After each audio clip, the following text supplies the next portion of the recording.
It's Thursday night in Italy, but that is about where the good news ends. Today, Donald Trump's budget passed the House, it's headed to the Senate, and it cuts $880 billion from the Medicaid budget.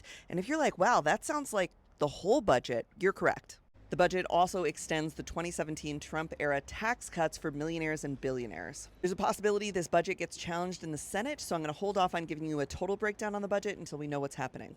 Republicans also got a little help from 4 Democrats today and passed the SAVE Act. Those 4 Democrats are listed here. The bill now makes its way to the Senate, where it could face amendments or be completely rejected. The SAVE Act is that piece of legislation that would disenfranchise people whose birth certificate name does not match the name that they have now on their identification. So, affecting about 69 million married women.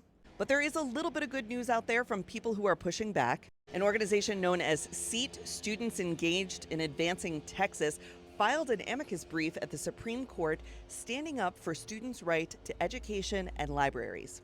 They are joining this lawsuit of Mahmoud versus Taylor and arguing that one family's religious beliefs should not come at the expense of inclusive curriculum that support all students. Meaning just because some moms think that the Bible should be the only book taught in school doesn't mean that all students across Texas should have to adhere to her religious beliefs.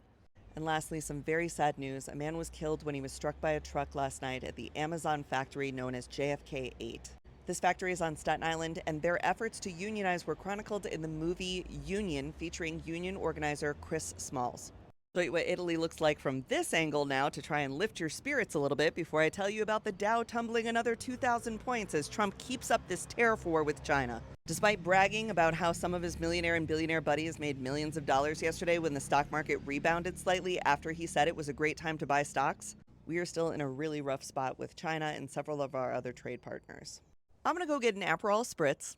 I hope that you do something to take a moment for yourself. I know I'm 6 hours ahead of you here in Italy, so I'll be back later tonight with more of what happens in American news as we get through the day. And who knows, maybe we will even have a banana shirt good news today sometime after all.